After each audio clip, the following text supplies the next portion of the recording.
নমস্কাৰ আপোনালোক সকলোকে মোৰ চেনেলৰ অন্য এটা ভিডিঅ'লৈ আপোনালোক সকলোকে স্বাগতম জনাইছোঁ। আজি আহিলোঁ এখন মেলালৈ। মই যিহেতু ৰাঙাপাৰাতে আছোঁ, এয়া হ'ল ৰাঙাপাৰাৰ শিৱৰাত্ৰিৰ মেলা। ইয়াত বহুত দিনলৈকে শিৱৰাত্ৰিৰ মেলা হয়, আকৌ বৰ ধুনীয়া মেলা হয়, বহুত ডাঙৰ আৰু বহুত বেছি মানুহ হয় এই মেলাখনত।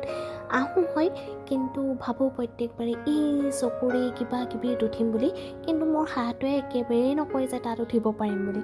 এই অকণমানি ল'ৰা ছোৱালীবিলাক দেখিছেনে, উঠিছে নামিছে, কিমান যে ফূৰ্তি পাইছে সিহঁতে।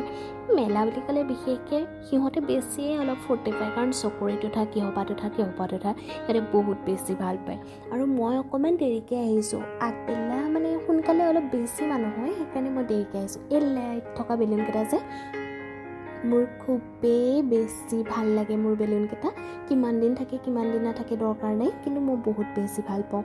আজিলৈ আহিছোঁ আৰু আপোনালোক সকলোৱে মোৰ ভিডিঅ'টো চাব বুলি আশা ৰাখিলোঁ। ধন্যবাদ।